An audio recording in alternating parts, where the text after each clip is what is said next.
ഭാര്യ വിദേശത്ത് ജോലി ചെയ്യുന്ന ഭർത്താക്കന്മാർക്ക് ഒരു ഏകാന്തതയും അല്പം സ്വാതന്ത്ര്യവും ഉണ്ടായിരിക്കും.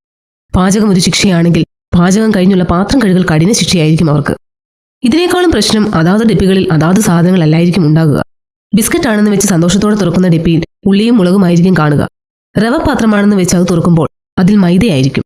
ഈ പാത്രങ്ങൾ മാറുമ്പോൾ നമുക്ക് ഇത്ര പ്രയാസമാണെങ്കിൽ സൃഷ്ടിപ്പിൽ ആൺ ശരീരത്തിൽ പെൺമനസ്സ്. അയ്യോ, എന്തൊരു ധർമ്മസങ്കടമായിരിക്കും അതല്ലേ! ജീവിതകാലം മുഴുവൻ ഇവർക്ക് എത്ര വേദനകൾ, എത്ര അപമാനങ്ങൾ, എത്ര അവഗണനകൾ ആയിരിക്കും നേരിടേണ്ടി വരുന്നത്. ഇവരെപ്പറ്റി ഞാൻ ഇടയ്ക്കൊക്കെ ചിന്തിക്കാറുണ്ട്. ഇവർ എന്തു തെറ്റാണ് ചെയ്തത്? ഇത് സൃഷ്ടിപ്പിന്റെ പിശകോ? ഇവരുടെ ഈ വേദനയ്ക്ക് ഒരു അവസാനം വേണ്ടേ? നമ്മുടെ ജീവിതത്തിൽ നിന്ന് അവരെ അകറ്റാതിരിക്കുവാനായി ചില പ്രത്യേക ജോലികൾ നാം അവർക്ക് വേണ്ടി നൽകണം. ഇവർ നന്നായി വരയ്ക്കുന്നവരായിരിക്കും, നന്നായി പാചകം ചെയ്യുന്നവരായിരിക്കും. ഇവരെ ഹോസ്പിറ്റലിൽ സഹായികളായി ഉപയോഗിക്കാം. ഇവർക്ക് നല്ല വിദ്യാഭ്യാസം, ജോലി, ശമ്പളം, ബഹുമാനം ഒക്കെ ലഭിക്കുവാനായി നാമും ശ്രമിക്കണം. അവരുടെ കാര്യത്തിൽ നാം വളരെ ശ്രദ്ധ ചെലുത്തണം. ശരീരവും മനസ്സും ഒരേപോലെയല്ലാത്ത ഇവരെ നാം എത്ര ശ്രദ്ധയോടെ കരുതണം. ഇവർക്ക് ആരും താമസിക്കുവാനായി വീട് കൊടുക്കാറില്ല. അവർ എവിടെ താമസിക്കും?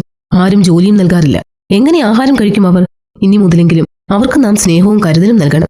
ഇവരെപ്പറ്റി യേശു എന്താണ് പറയുന്നത്? അമ്മയുടെ ഗർഭത്തിൽ നിന്ന് ഷണ്ണന്മാരായി ജനിച്ചവരുണ്ട്. മനുഷ്യർ ഷണ്ണന്മാരാക്കിയ ഷണ്ണന്മാരുമുണ്ട്. സ്വർഗരാജ്യ നിമിത്തം തങ്ങളെ തന്നെ ഷണ്ണന്മാരാക്കിയ ഷണ്ണന്മാരുമുണ്ട്. ഗ്രഹിപ്പാൻ കഴിയുന്നവൻ ഗ്രഹിക്കട്ടെ എന്ന് പറഞ്ഞു. ഷണ്ണന്മാർ എന്ന് വെച്ചാൽ ട്രാൻസ്ജെൻഡേഴ്സ്. അതുമാത്രമല്ല, ഇവരെപ്പറ്റി ബൈബിളിൽ വീണ്ടും പറയുന്നത് യഹോവയോട് ചേർന്നിട്ടുള്ള അന്യജാതിക്കാരൻ. യഹോവ എന്നെ തന്റെ ജനത്തിൽ നിന്ന് അശേഷം വേർപെടുത്തും എന്ന് പറയരുത്. ഷണ്ണനും ഞാൻ ഒരു ഉണങ്ങിയ വൃക്ഷം എന്ന് പറയരുത്. എന്റെ ശബ്ദം ആചരിക്കുകയും എനിക്കിഷ്ടമുള്ളത് തിരഞ്ഞെടുക്കുകയും എന്റെ നിയമം പ്രമാണിക്കുകയും ചെയ്യുന്ന ഷണ്ണന്മാരോട് യഹോവയായ ഞാൻ ഇപ്രകാരം പറയുന്നു: ഞാൻ അവർക്ക് എന്റെ ആലയത്തിലും എന്റെ മതിലകങ്ങളിലും പുത്രിപുത്രന്മാരെക്കാൾ വിശേഷമായൊരു ജ്ഞാപകവും നാമവും കൊടുക്കും.